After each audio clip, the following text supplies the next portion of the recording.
Ingat, beramal itu sangat penting, tetapi kata Ibnu Qayyim ada yang lebih penting dari sekedar beramal.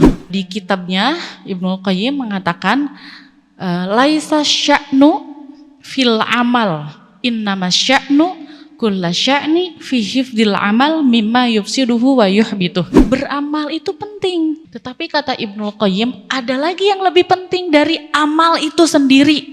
Ternyata apa? Menjaga amal itu dari apa-apa yang bisa merusaknya dan dari apa-apa yang bisa menghapusnya.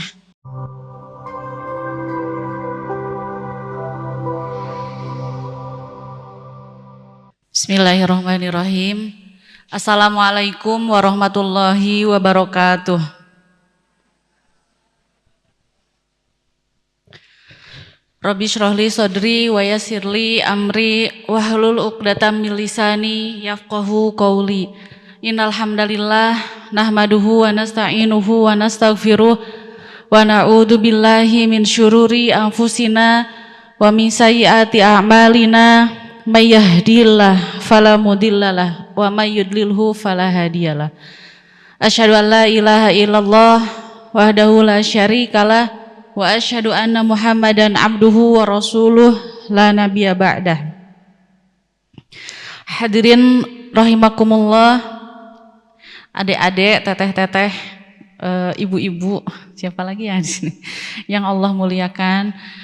Sebelum kita mulai kajian, mari kita memuji Allah. Allah yang telah memberikan begitu banyak kenikmatannya kepada kita semua. Sehingga alhamdulillah, masya Allah, Allah beri kesempatan kita semua untuk berkumpul kembali, bermajelis ilmu yang masya Allah kalau dibahas fadilah atau keutamaan bermajelis ilmu itu masya Allah sangat besar dan sangat banyak keutamaannya. Untuk sesuatu yang baik, berat nggak berangkat ke sini untuk duduk bermajelis ilmu itu rasanya berat nggak? Berat. Tuh ya, kenapa berat? Ya karena memang pahalanya juga besar, ya. Makanya alhamdulillah sudah berhasil duduk di sini, sudah Allah mudahkan duduk sini.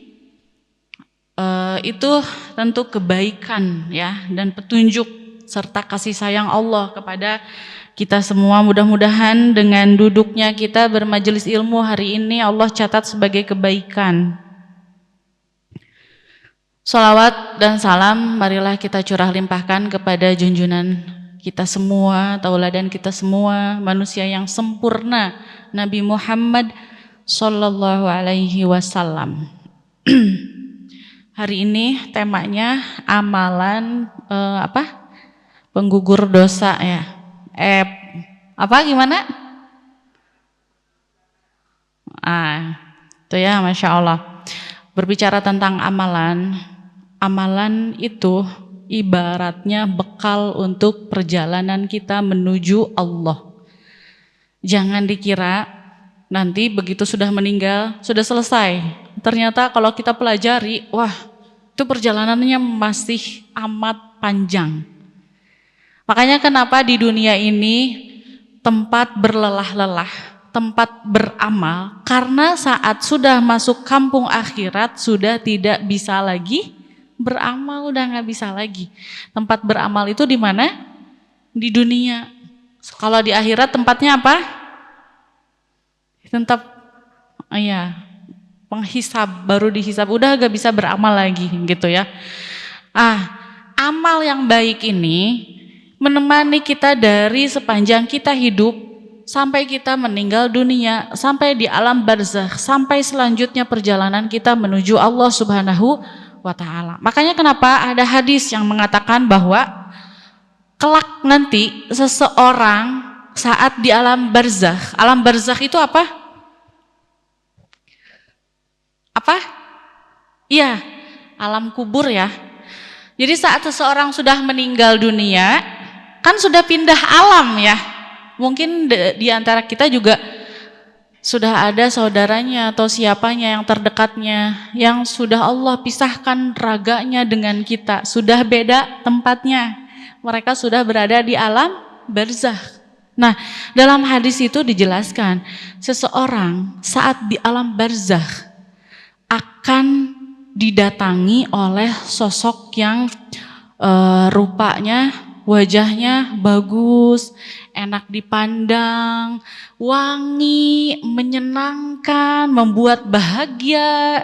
Itu saat di alam barzakh akan didatangi sosok seperti itu. Lalu kemudian dia bertanya, man anta, siapa kamu? Ana amaluka solih. Coba, saya adalah amal solih kamu saat di dunia.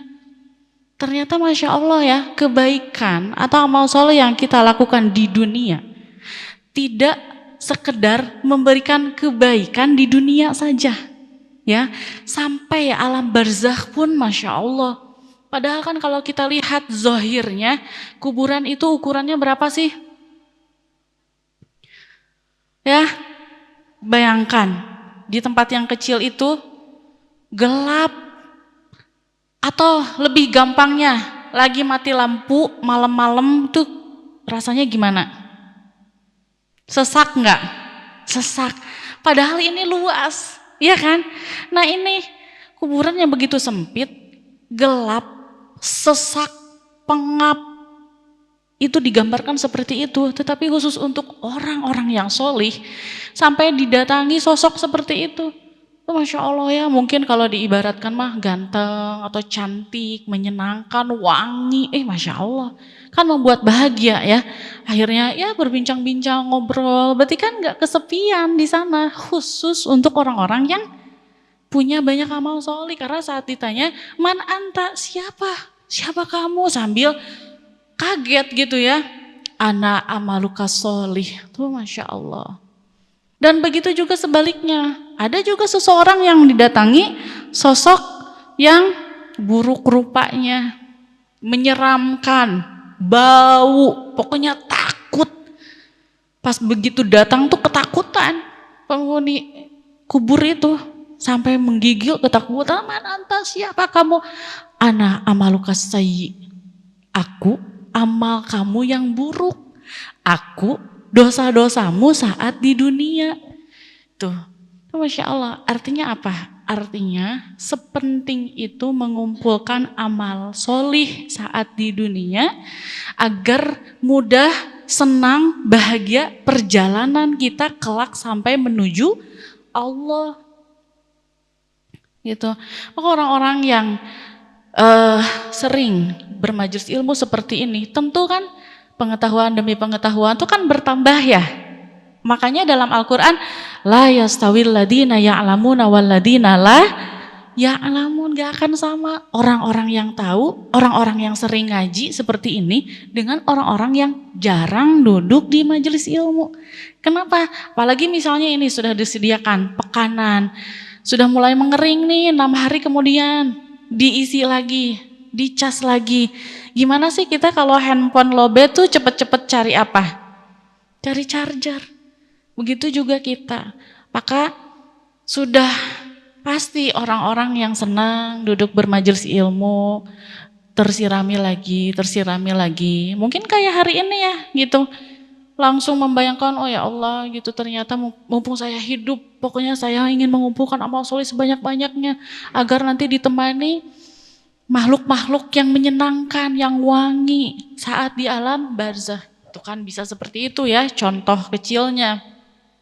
Nah, berhubungan dengan tema hari ini, amal-amal yang bisa menghapuskan pahala, ya, beramal itu penting, ya.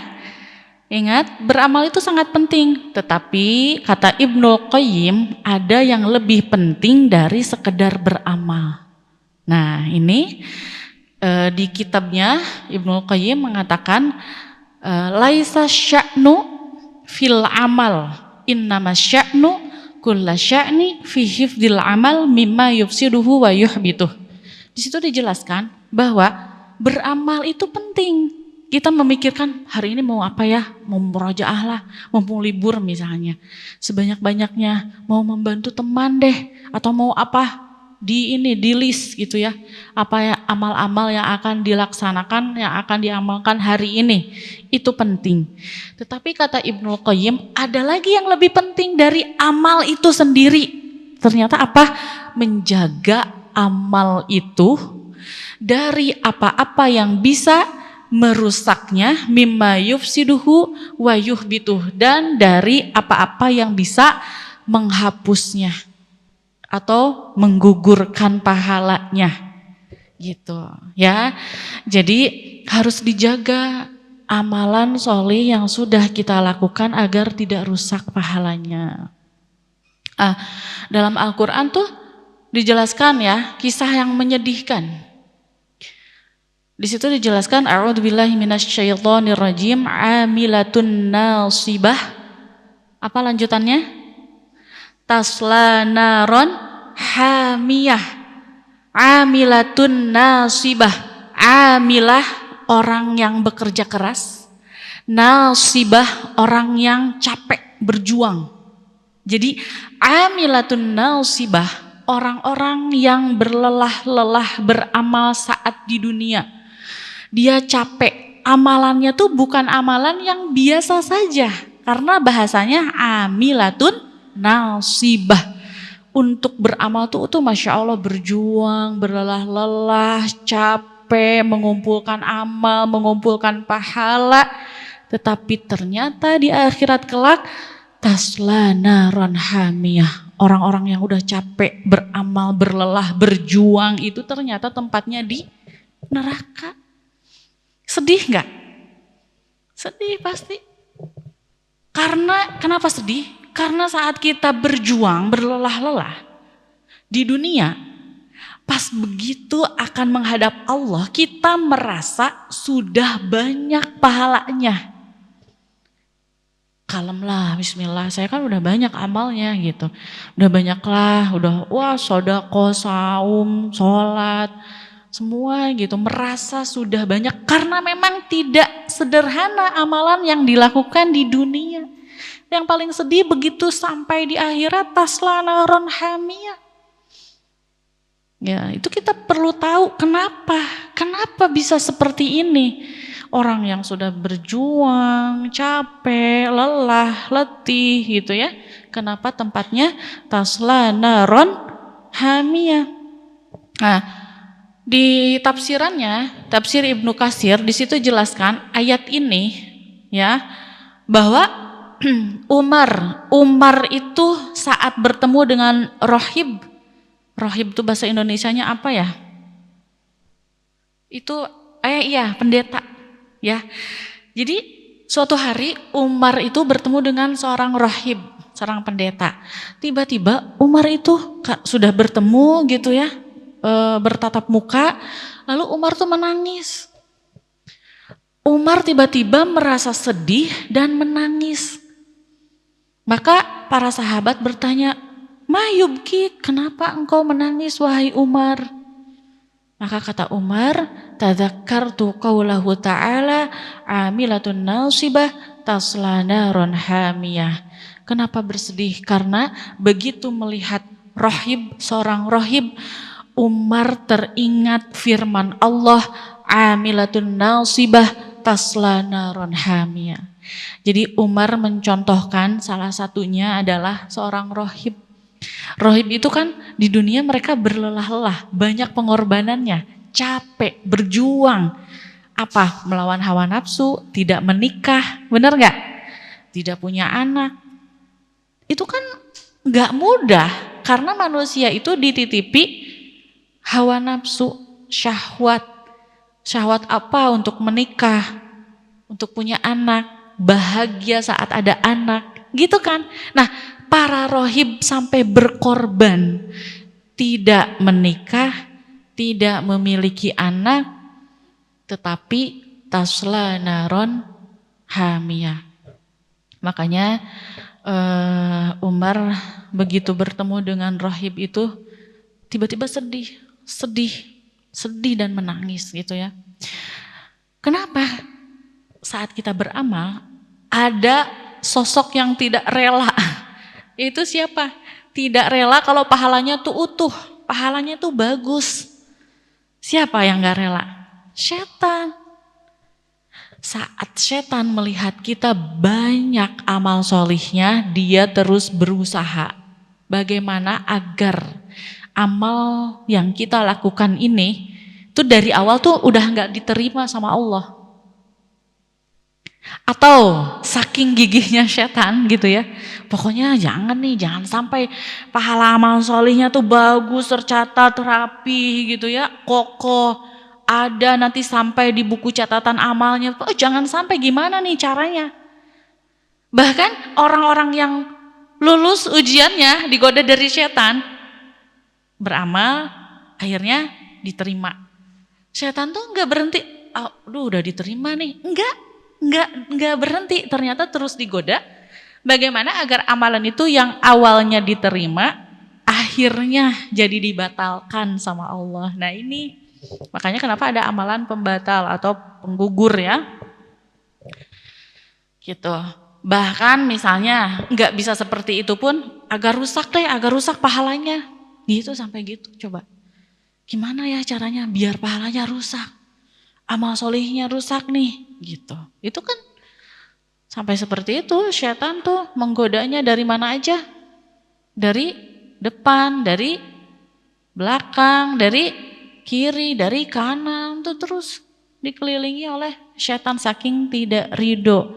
Kalau kita beramal dan amalnya itu pahalanya bagus, utuh, tidak rusak, tidak dibatalkan oleh Allah Subhanahu wa Ta'ala. Nah, berarti kita harus tahu nih apa saja yang bisa merusak pahala, apa saja yang bisa menggugurkan pahala. Kita harus jaga baik-baik amalan itu, agar sampai perjalanan kita yang panjang menuju Allah tuh selamat gitu ya, mudah nanti jalannya menuju Allah. Nah, yang pertama apa nih yang bisa merusak atau menggugurkan pahala? Yang pertama adalah kafir, kekufuran.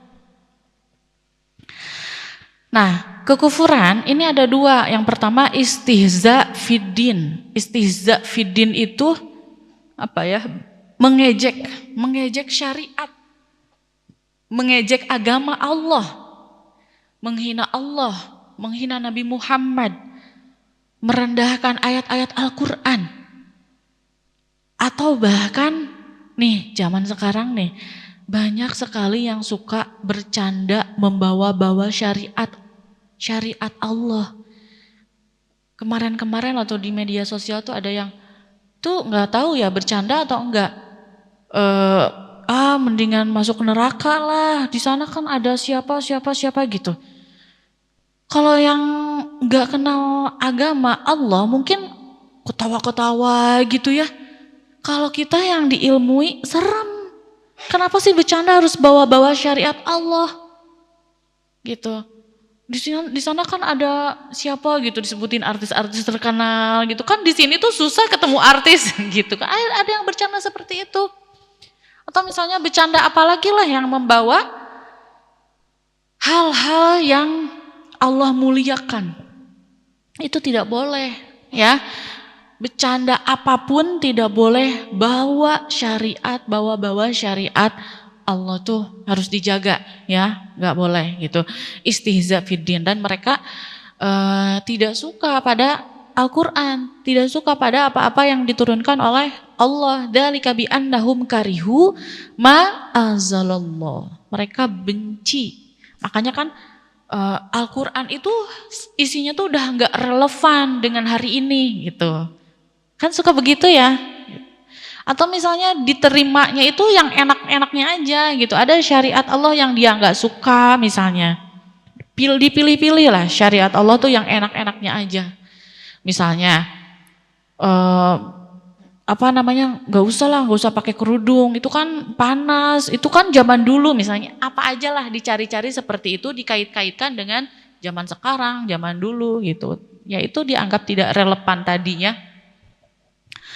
Itu istihza fiddin. Dzalika bi annahum karihu ma anzalallah. Karena dari rasa tidak suka itulah maka muncul menghina, merendahkan mentertawakan gitu. Kalau orang-orang yang tidak diberi hidayah oleh Allah tuh akan dengan mudah mentertawakan apa-apa yang dimuliakan oleh Allah. Kalau dalam hatinya masih banyak, masih ada keimanannya, saat orang lain tertawa tuh kita pasti dalam hati, ih kok gitu sih? Nah itu keimanan gitu. Ya. Lalu kafir yang kedua tuh murtad, keluar dari Islam. Dalam Al-Quran dijelaskan wa may yartadid minkum an dinihi fayamut. Nah ini fayamut wa huwa kafir fa ulaika habitat a'maluhum fid dunya wal akhirah wa ulaika ashabun nar hum fiha khalidun. Orang-orang yang keluar dari agama Allah, fayamut wa huwa kafir, sampai dia meninggalnya tuh enggak taubat. Itu ya, habitat a'maluhum, Allah hapus seluruh amalnya. Saat sedang beragama Islam dia, wah Masya Allah rajin infak, udah dihapus semuanya karena udah keluar dari agama Allah. Sholatnya bagus, tapi karena keluar dari Islam dihapus. Pahala yang begitu menumpuk tuh gak ada apa-apanya saat murtad. Saat sudah haji, saat sudah umroh tuh pahalanya semuanya dihapuskan. Wa may yartadid minkum an dinih gitu ya. Nah, di sini ada sedikit perbedaan khilafah antara Imam Maliki dengan Imam Syafi'i. Kalau kata Imam Maliki, kalau orang itu keluar dari Islam, murtad, kemudian taubat. Nah, taubat ya. Murtad dulu, tapi kemudian taubat. Setelah murtad kan dihapus amalan-amalan soleh yang sudah dilakukan saat Islam. Terus keluar. Tapi kalau taubat, kembali lagi kepada Allah, tidak jadi dihapus. Itu kata Imam Maliki. Tetapi kalau kata Imam Syafi'i, begitu murtad, dihapus. Kalau taubat tuh dihitung kembali. Jadi enggak dari nol lagi. Gitu ya, Masya Allah. Karena kenapa? Tadi fayamut wa huwa kafir, dia mati dalam keadaan kafir. Berarti kalau mati saat meninggal sudah kembali lagi kepada Allah, tidak jadi dihapusnya gitu ya. Nah ini juga jangan kita sepelekan, harus terus meminta hidayah kepada Allah. Siapa sih yang menjamin iman Islam di dalam dada kita? Jangan lengah, terus minta hidayah sama Allah agar dijaga hidayah yang sudah ada, tidak dicabut kembali oleh Allah Subhanahu wa ta'ala. Ya, itu. Lalu yang kedua, jadi yang pertama apa? Kafir. Yang kedua, apa yang bisa merusak pahala atau menghilangkan pahala kebaikan yang sudah kita lakukan, yaitu yang kedua, riya dan sum'ah. Apa itu riya? Riya itu dari kata ro'a yuroi. Apa artinya? Melihat. Riya itu kita beramal sholih, tujuannya ingin dilihat oleh orang lain, ingin dipuji, ingin disanjung, ingin dimuliakan dengan amalan yang kita lakukan. Itu riya ya. Makanya namanya riya, karena memang ingin dilihat tuh dari awal. Contoh misalnya, apa yang melakukan apa? Sholat duha di sini dari awal memang tujuannya itu ingin dipuji, ingin dilihat. Maka amalan-amalan yang berdasarkan dari awalnya aja udah ingin dilihat, ingin disanjung, ingin dipuji, maka tidak ada pahalanya. Dari awal sudah Allah gugurkan sebesar apapun pahalanya. Gitu ya. Sum'ah juga dari kata apa sum'ah? Sami'ah, apa artinya? Mendengar. Nah, kalau riya ingin dilihat, kalau sum'ah diperdengarkan. Jadi kita ceritakan kebaikan yang sudah kita lakukan. Aku udah ini loh, apa gitu ya. Aku tadi udah apa gitu. Dengan tujuan ingin disanjung. Sama tujuannya mah ingin disanjung. Cuman kalau ro'a, riya tadi ingin dilihat, kalau sum'ah dia memperdengarkan, diceritakan. Gimana sih aku dulu udah ngebantu dia, misalnya atau apa aja lah gitu, kebaikan-kebaikan. Aku tuh kalau sama ibu aku apa gitu. Kebaikan-kebaikan yang sudah dilakukan sama teman-teman diceritakan. Kalau untuk menyemangati, mensupport itu boleh. Tetapi kalau dari awal tujuannya memang ingin disanjung. Nah, itu udah terhapus pahalanya. Gitu, ya. Kan beda ya. Niat di awal yang awalnya ikhlas karena Allah, lalu di perjalanan tiba-tiba muncul riya. Betul nggak? Betul. Awalnya saya ikhlas memang karena Allah. Tetapi seiring berjalannya waktu tiba-tiba ada momen apa saja tuh tiba-tiba muncul riya. Muncul ingin mendapat sanjungan. Nah, kalau seperti itu bagaimana? Kan kalau riya dari awal tuh udah aja, udah nggak dihitung pahalanya. Dari awal juga niatnya udah nggak bener. Contoh misalnya saya haji, wah itu udah pengen gelar haji dan pengen apa gitu dari awal kan, udah nggak diterima. Nah, bagaimana untuk amalan-amalan yang awalnya ikhlas, di tengah-tengah muncul riya, maka kata para ulama, kamu harus berjuang melawan itu. Jadi jangan, Masya Allah ya, kamu apa ya? Masya Allah, hafalan kamu luar biasa gitu. Emang aku kan gitu. Itu kan tidak dilawan gitu ya. Tapi kalau ada momen-momen tiba-tiba ada yang memuji misalnya, itu kan bukan kita yang minta ya. Momen-momen yang akhirnya timbul ingin disanjung, tugas kita adalah melawan itu. Contoh misalnya, ya dilawan aja, enggak kok, apalah gimana lah bahasanya. Pokoknya dilawan hati ini agar tidak timbul perasaan ingin disanjung. Kenapa harus dilawan? Ya karena sayang amalnya, biar pahalanya enggak rusak. Bahkan kata para ulama, kalau kamu sudah berjuang melawan rasa riya, ingin disanjung, ingin dipuji, tetapi tidak berhasil, nah ini perhatikan. Kita udah berjuang melawan rasa itu tetapi tidak berhasil, tetap aja muncul perasaan itu. Ternyata kata para ulama, nggak apa-apa karena di luar kuasa kita. Yang penting kita sudah melawan rasa riya itu, gitu ya, berjuang melawannya tuh, Masya Allah. Sampai seperti itu. Artinya memang fattaqullaha mastata'tum, bertakwalah sebisa kamu, semampu kamu. Tuh, itu catatan yang luar biasa, baiknya Allah, baiknya Islam. Karena kita udah berusaha melawan kan.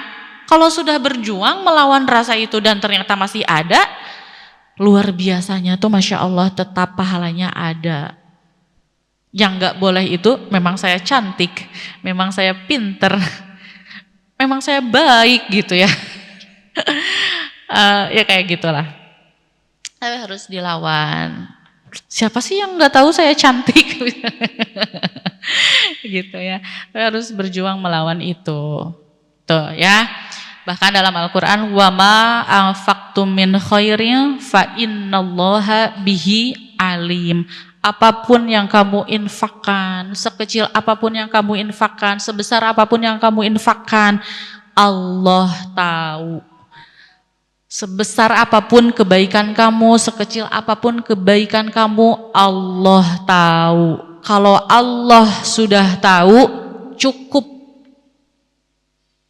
Maka kenapa kita diajarkan oleh para ulama bagaimana menyembunyikan amal solih. Para ulama tuh mengajarkan kalau tidak ada kepentingan apapun pasti memilih menyembunyikan amal solihnya. Diusahakan tidak ada yang tahu kebaikan-kebaikan apa saja yang sudah kita lakukan kepada ibu kita, kepada teman kita, kepada tetangga kita, saudara kita, kepada siapapun. Kenapa? Demi menjaga amalan itu agar selamat pahalanya, tidak rusak. Apalagi kan sekarang zaman media sosial ya.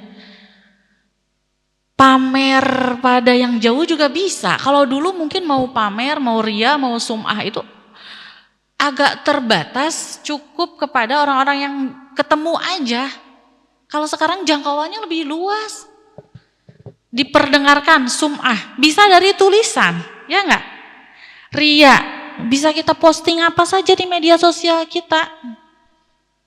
Sum'ah, kita bisa ceritakan apa saja di media sosial kita. Itu sangat halus sekali setan menyelunup di situ. Dan hanya kita yang tahu apakah itu ria atau tidak. Ya, makanya kalau tidak ada kepentingan apapun, ya lebih baik tidak di-share di media sosial agar selamat. Alhamdulillah, Masya Allah, buka saum kali ini. Pakai buka saum kali ini lagi. Oh, berarti memang setiap ya gitu. Memang setan itu apa ya? Nggak rela kalau pahala yang sudah kita kumpulkan itu utuh sampai pada catatan amal kebaikan kita. Gitu ya. Terus digoda saat melakukan apa saja. Karena kan gampang ya update status. Gitulah, mudah sekali untuk ria dan sum'ah. Ria itu ada juga intidharu sana innas huwa ar-ria, menunggu-nunggu orang lain memuji kita, itulah ria. Jadi ternyata dari menunggu saja tuh ternyata itu udah disebut ria. Contoh kita melakukan ya apa saja, terus dalam hati tuh kayak nunggu gitu ya, nunggu dipuji oleh orang lain. Nah itu ternyata ria. Tuh serem ya gitu. Jadi tadi yang pertama yang harus kita hati-hati apa? Kafir, murtad, membenci syariat-syariat Allah. Yang kedua apa? Ria dan sum'ah.